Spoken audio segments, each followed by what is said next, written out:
Genesis 22. After these things God tested Abraham, and said to him, Abraham. And he said, Here am I. He said, Take your son, your only son Isaac, whom you love, and go to the land of Moriah, and offer him there as a burnt offering on one of the mountains, of which I shall tell you. So Abraham rose early in the morning, saddled his donkey, and took 2 of his young men with him and his son Isaac. And he cut the wood for the burnt offering, and arose, and went to the place of which God had told him. On the 3rd day Abraham lifted up his eyes, and saw the place from afar. Then Abraham said to his young men, Stay here with the donkey. I and the boy will go over there and worship and come again to you. And Abraham took the wood of the burnt offering, and laid it on Isaac his son. And he took in his hand the fire and the knife. So they went both of them together. And Isaac said to his father Abraham, My father. And he said, Here am I, my son. He said, Behold, the fire and the wood, but where is the lamb for a burnt offering? Abraham said, God will provide for himself the lamb for a burnt offering, my son. So they went both of them together.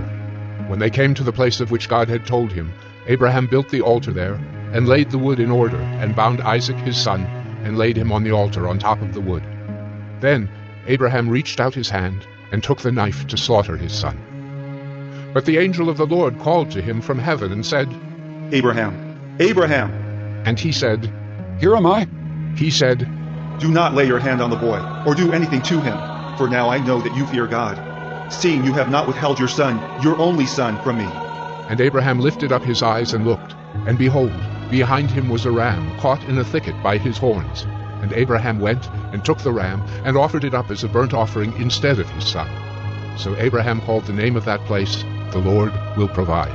As it is said to this day, On the mount of the Lord it shall be provided. And the angel of the Lord called to Abraham a second time from heaven, and said, By myself I have sworn, declares the Lord, because you have done this, and have not withheld your son, your only son. I will surely bless you, and I will surely multiply your offspring as the stars of heaven, and as the sand that is on the seashore. And your offspring shall possess the gate of his enemies. And in your offspring shall all the nations of the earth be blessed, because you have obeyed my voice. So Abraham returned to his young men, and they arose and went together to Beersheba. And Abraham lived at Beersheba. Now after these things it was told to Abraham, Behold, Milcah also has borne children to your brother Nahor. Uz his firstborn, Buz his brother, Kemuel the father of Aram, Kesed, Hazo, Pildash, Chidlaph, and Bethuel. Bethuel fathered Rebekah. These 8 Milcah bore to Nahor, Abraham's brother. Moreover his concubine, whose name was Reumah, bore Tebah, Gaham, Tahash, and Maacah.